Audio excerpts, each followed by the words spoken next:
Les monts du Lévezou constituent une forteresse massive, avec au nord ses glacis descendant en pente douce vers la rivière Aveyron, et au sud, des remparts dressés, presque à la verticale, le long du Tarn. Le relief accidenté marque la fin du Massif central. La chaîne du Lévezou, comprise entre le Viaur et le Tarn, va rejoindre les montagnes de l'Albigeois. Son altitude moyenne est de 900 mètres et culmine à 1165 mètres au pic du Pal. Château d'eau du Rouergue, le Lévezou abonde en eau vive. Tout exalte la présence généreuse de l'eau dans tout le terroir. Ici, même la lumière est mouillée. Le Lévezou des vallées est un hymne à la fraîcheur. Il chante l'eau de toute son âme et les tourbières y sont nombreuses. Les lacs du Lévezou, créés par EDF dans les années 50, ont changé le paysage, la vie, l'économie, les mentalités du Lévezou. Ils sont les pièces maîtresses de l'équipement hydroélectrique de cette région. Ils fournissent en électricité l'équivalent de 15 000 éoliennes. Le lac de Pont-de-Salars, tout en longueur, qui reçoit les eaux du Viaur, a des airs de fleuve tranquille. Celui de Parlou, le plus grand, alimenté par le Vioulou, est le 5e de France par sa superficie. Celui de Villefranche de Panat, dans lequel se jette la rivière Alrance, déroule ses berges ombragées par la forêt de l'Agaste, sous la protection de la tour carrée de Perrebrune, cité templière, jadis étape incontournable de la route du sel. Autour de ces monts et de ces lacs s'organise un tourisme de plein air. Pêcheurs, plaisanciers, villiplanchistes et autres amateurs ne se soucient que de la beauté qui les entoure. L'accueil en gîte, chambres d'hôtes, camping, hôtels, restaurants est organisé par l'office de tourisme Lévezou-Parelou, présent dans chaque canton. L'activité du Lévezou repose sur ses 15 000 habitants et sur une agriculture très présente sur tout son territoire. Plus de 2000 agriculteurs, dont l'activité essentielle est liée à l'élevage. Brebis laitières pour la production de roquefort et vaches laitières ou à viande. Ces paysans entretiennent les paysages, ce qui les rend beaux et attractifs. Mais le Lévezou, c'est aussi une multitude de petites et moyennes entreprises qui fixent les hommes sur ce territoire. On est une quarantaine de boulangers, une quarantaine de paysans, et après 2 minotiers et l'organisme Unicor, qui stocke. Voilà. Et c'est du blé qui est cultivé sur le Lévezou et le Ségala maintenant. Voilà. Farine 100% aveyronnaise, sans additifs, sans améliorants, et avec l'appellation pain de tradition française. Un centre d'essai pour les gens qui veulent acheter des selles pour leurs chevaux. Donc en principe, le principe de ce concept, c'est de faire venir les gens, les clients, ici, où on a installé des infrastructures telles qu'une piste de galop, des chemins balisés, etc., pour qu'ils puissent, avec leurs chevaux, venir faire des essais en situation. Je pense que si on tient compte des sous-traitants et autres, on est à plus de 15, de 15 personnes. Bon, c'est une petite entreprise, mais avec plein d'espoir parce que bon, on est plutôt créatifs et on a encore beaucoup de projets dans nos cartons. C'est dans le département de l'Aveyron qu'il y a la plus forte concentration d'éoliennes de France. Mais pourquoi n'y en a-t-il pas sur l'Aubrac et sur le Larzac? Parce qu'en Aveyron, c'est la région Lévezou qui fait figure de région sacrifiée. Alors nous allons écouter des représentants du Larzac et de l'Aubrac. On a monté une association qui s'appelait Bon Vent d'ailleurs. C'est un peu ironique avec un point d'exclamation, mais ça voulait dire bon vent pour le départ. Et on s'est bagarré et ça a été, faut le dire, ça a été très dur parce que, comme partout, d'ailleurs je m'en suis aperçu après, partout les éoliennes, les projets d'implantation de centrales éoliennes divisent les populations et durablement les populations. Alors bon, il y a déjà ceux, mais ce n'était pas le cas ici, qui s'en mettent plein les poches, etc. Les maires qui croient que c'est la panacée, qui vont remplir les caisses. Mais en fait c'est pas aussi simple que ça. Et là, ça a été très dur sur le Larzac et la population était très divisée et durement divisée, quoi. Je veux dire, les combats ont été, je parle de combats, ont été assez rudes et je ne suis pas sûr qu'ils ne persistent pas d'ailleurs des rancœurs de cette époque et ça fait 10 ans, quoi. Et vous êtes arrivé à votre but par quel moyen? Oh, je dirais, c'est beaucoup de chance, c'est beaucoup de circonstances. Simplement, déjà au départ, très souvent, quand quelque chose comme ça s'implante, les gens sont pour ou contre, mais comme ça, je dirais, intuitivement. Alors, on fait comme... moi, je me suis attaqué, puis d'autres, on s'est divisé le travail. On a pioché, on a plongé tous les domaines qui pouvaient, architecture, paysage, économie, enfin tout. Humain. Surtout humain, bien sûr, j'ai oublié, c'était en premier déjà humain, mais surtout, et tout ça en disant mais qu'est-ce qu'on fait tout ça? Donc on a creusé, on s'est documenté. À la limite, on devient vite spécialiste quand on connaît rien. Et c'est vrai que les informations, c'est pas nous qui les avons en général, c'est le promoteur.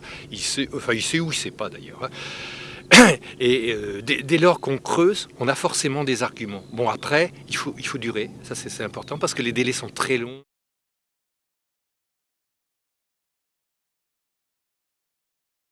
On a formé une association. On n'était pas nombreux parce que personne n'y croyait.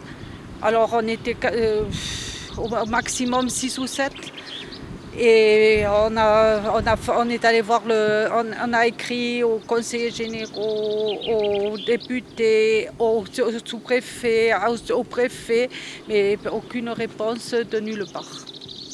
La première fois, on a fait une réunion à Prada, on était une trentaine. Et il y a ceux qui n'ont pas voulu adhérer à l'association. Et puis il y a une dizaine qui ont été favorables au départ. Donc on a un peu... Mais en fait, au début, il y avait des gens qui étaient d'accord avec nous. Mais ils avaient été étouffés par les autres avant, quoi. Les éoliennes sont sur la commune de Castelnau et nous dépendons de Salles-Curan. Okay. Voilà. Et c'est en bordure, tout à fait en bordure. Hein. Ils ont coupé les sapins de la bordure pour mettre les éoliennes. Et eux, ils ne les voient pas de chez eux? Et eux, ils ne les voient pas de chez eux. Mais nous, par contre, on a le désagrément parce que... Il y a eu un mât de mesure qui s'est construit là-bas au niveau du sapin. C'était aux alentours de 2005. Et en fait, c'est en 2006, au bout d'un an, qu'on s'est dit quand même pourquoi il y a ce mât de mesure, qu'est-ce que ça va donner. On nous avait parlé d'une éolienne, mais bon, quand on s'est renseigné, c'était 5. C'était un projet réel. Et donc là, on s'est plus renseigné sur ce qu'était une éolienne, ce que ça allait nous faire au niveau de notre paysage et de notre vie. Et donc c'est là qu'on a pris la décision de créer une association avec une dizaine de personnes des alentours. Et puis on s'est révolté, on a contacté les gens alentours, on a vu des panneaux qui fleurissent un peu partout contre les éoliennes. Et à partir de là, on a contacté aussi Agir pour le Lévézou. On a composé un dossier que l'on a transmis aux conseillers municipaux. On leur a parlé, aussi on a dialogué. Et peu à peu, les choses ont pris corps. On a fondé une association. Et on a obtenu du maire qu'on puisse avoir un temps de parole égal avec les promoteurs lors du débat. Agir pour le Lévézou est venu nous prêter main forte. Et effectivement, ça a été, après avoir distribué d'ailleurs des tracts auparavant, parce qu'on a contacté aussi la population, il fallait bien les informer, ça s'est fait très vite. Hein. En une semaine après, le conseil municipal a voté par 13 voix contre le projet et 2 pour, donc ça a été très vite enterré.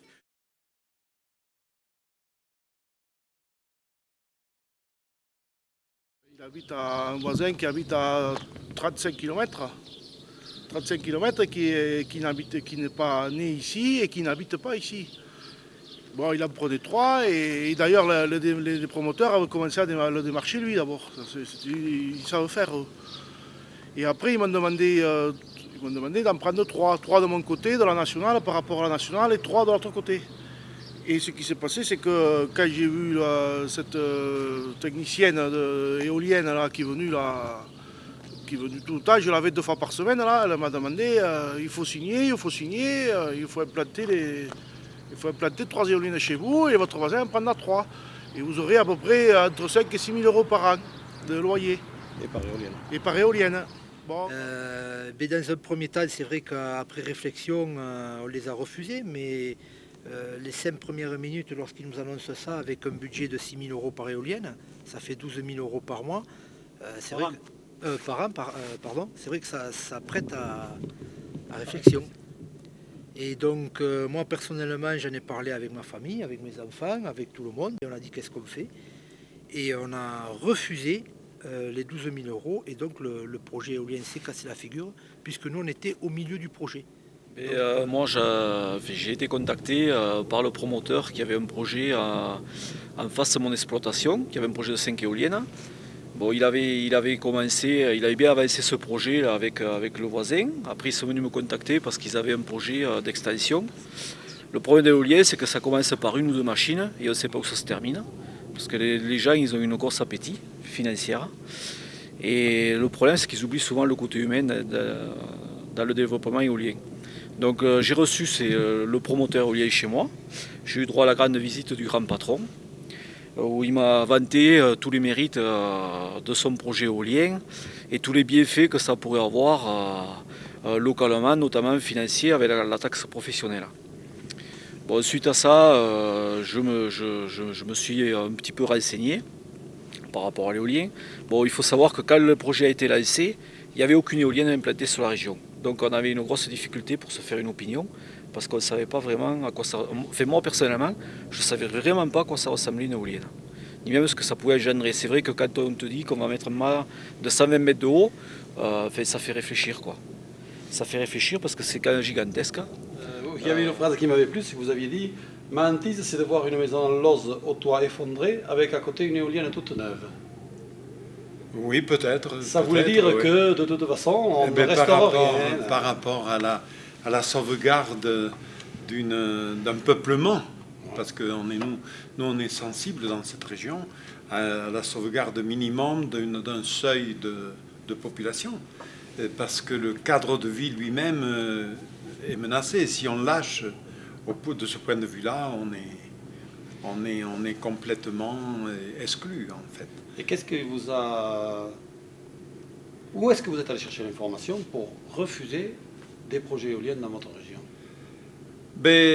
D'abord, je me suis appuyé sur des décisions locales,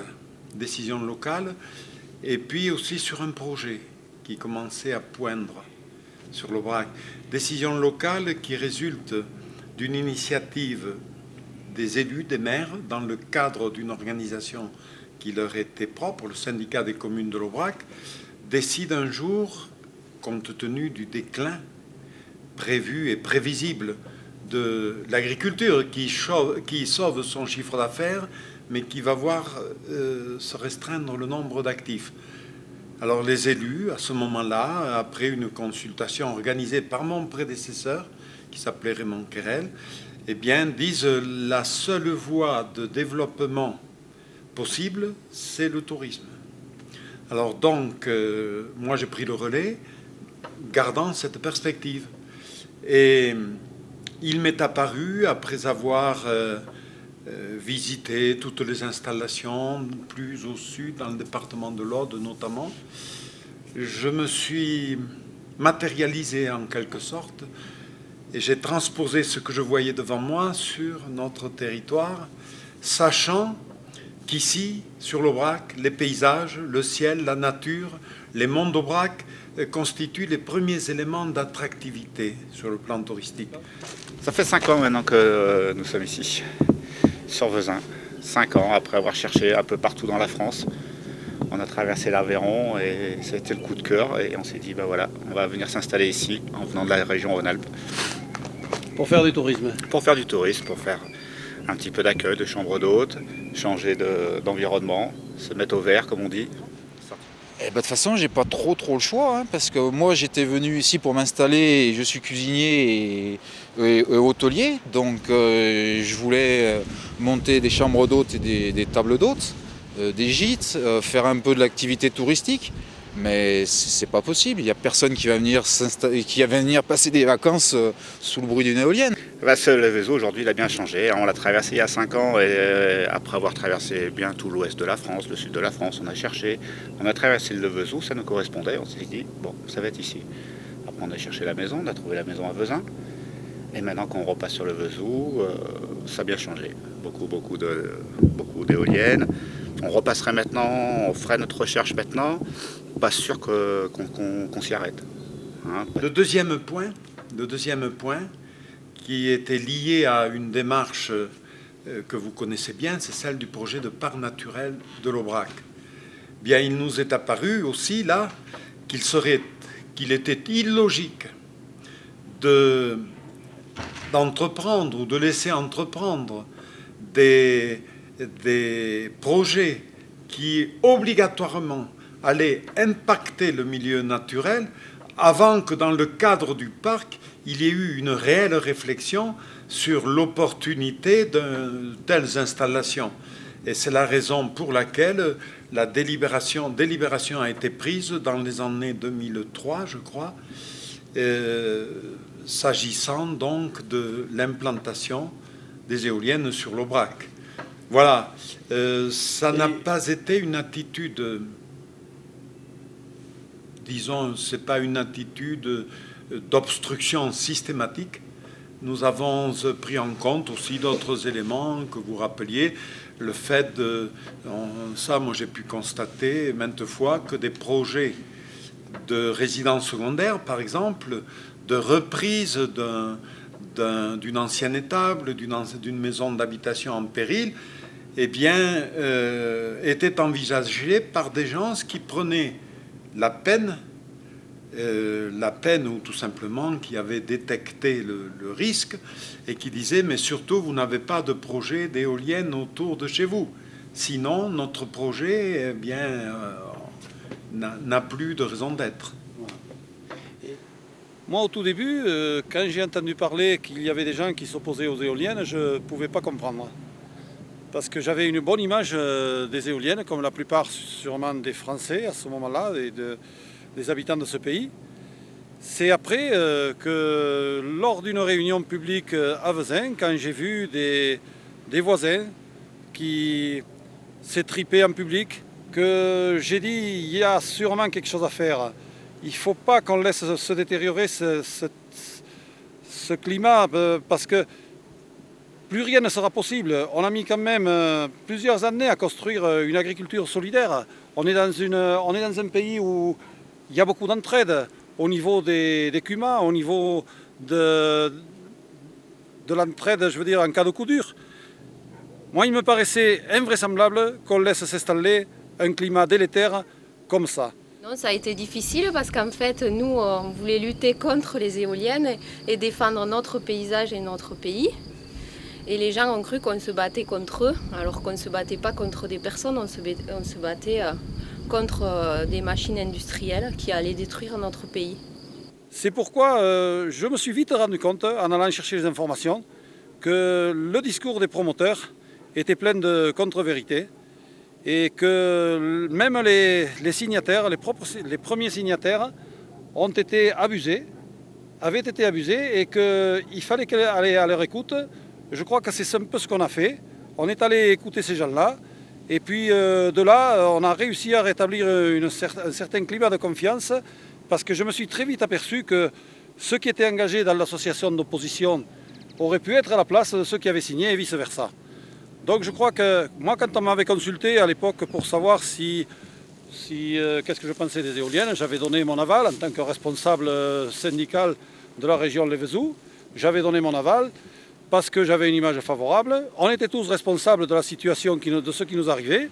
Donc je crois qu'on s'est mis tous autour de la table et on a essayé de voir comment on pouvait faire pour se sortir de là. On a créé le collectif. Et puis on a été reconnus un petit peu, les journalistes nous ont suivis. Je crois que ça a été une bonne chose. Les élus se sont interrogés parce que c'était quand même un rassemblement de masse. Et les pouvoirs publics ont été à notre écoute. On est allé rencontrer le préfet, qui, je crois, à qui nous devons beaucoup, parce qu'il a pensé qu'il fallait respecter la note que lui avait envoyée le ministère de l'Environnement, qui disait que l'éolienne ne peut pas se faire sans respecter le paysage et sans qu'il soit accepté par les habitants. Et ici, ces deux conditions n'étaient pas réunies. Je crois que le déclic, ça a été en 2008, quand les éoliennes de Salcurans sont arrivées, que tout le monde a vu l'horreur que c'était dans un paysage comme ça. On avait tout détruit. Et ça nous a ouvert les yeux, effectivement, pour essayer de résister à un certain nombre de projets. Et maintenant, je crois qu'il faut continuer à se battre, mais le collectif a eu un rôle déterminant. Nous avons organisé plusieurs manifestations. La plus importante, ça a été la ronde des éoliennes en mars 2009, qui a rassemblé 110 voitures. Nous avons participé à l'enquête publique pour l'extension du parc éolien de Castelnau. Et le projet a été repoussé par le commissaire enquêteur, 7 éoliennes supplémentaires qui ont été repoussées. Et c'est en juin 2009 que le permis de construire pour 25 éoliennes a été refusé par le préfet de l'Aveyron, mais il en a accordé quand même pour 15 sur Arc et Ségur. Nous avons organisé aussi une manifestation dans la tronçonneuse sur le parc éolien de Flavin pour démontrer qu'une éolienne, c'est le bruit d'une tronçonneuse. Et maintenant, notre dernière action, c'est d'aller au tribunal administratif pour attaquer les 15 éoliennes qui ont été accordées sur Arc-Ségur. Et qu'est-ce que vous dites à ceux qui disent que l'éolienne est une richesse pour le pays? Là, moi, j'ai pas je vais être très, très juste et très objectif. Je n'ai pas les moyens d'évaluer scientifiquement ou techniquement le potentiel de ressources qu'il peut y avoir. Mais par contre, s'agissant d'énergie renouvelable, je peux, et c'est venu dans notre réflexion des élus locaux, je peux dire que l'Aubrac participe largement. Toute l'eau, l'Aubrac est un château d'eau. Eh bien, toute l'eau qui s'écoule de l'Aubrac et qui s'écoule à travers les deux grands cours d'eau, si l'on peut dire, que sont le Lot et la Truyère, sont complètement récupérés dans un but d'énergie hydroélectrique. L'Aubrac participe largement. La richesse au niveau énergie, je n'ai pas les moyens de l'appréhender, mais au niveau de la ressource locale, la ressource du territoire, dès l'instant où on ne favorise pas l'implantation, où on n'améliore pas la densité de population, où on ne stoppe pas cette érosion qui, sur le plan culturel, sur le plan économique, sur le plan humain, tout simplement, érosion qui nous menace, je ne vois pas où est la richesse. Il n'y a de richesse que d'hommes. Ben voilà, les chemins où on pouvait aller avant, tranquille, se ressourcer, où on était dérangé par personne. Ce film est naturellement compensé carbone. Qu'est-ce que ça veut dire? Pour réaliser ces deux reportages, nous avons parcouru plus de 3000 km, rejetant ainsi dans l'atmosphère une quantité importante de gaz carbonique. Si, comme nous l'espérons, nous parvenons à éviter l'implantation d'une ou plusieurs éoliennes, nous aurons évité le rejet de plusieurs tonnes de CO2. En effet, à chaque fois qu'une éolienne s'arrête par manque de vent, c'est une centrale thermique qui prend le relais. Nous vous remercions de votre attention et espérons vous retrouver sur notre blog.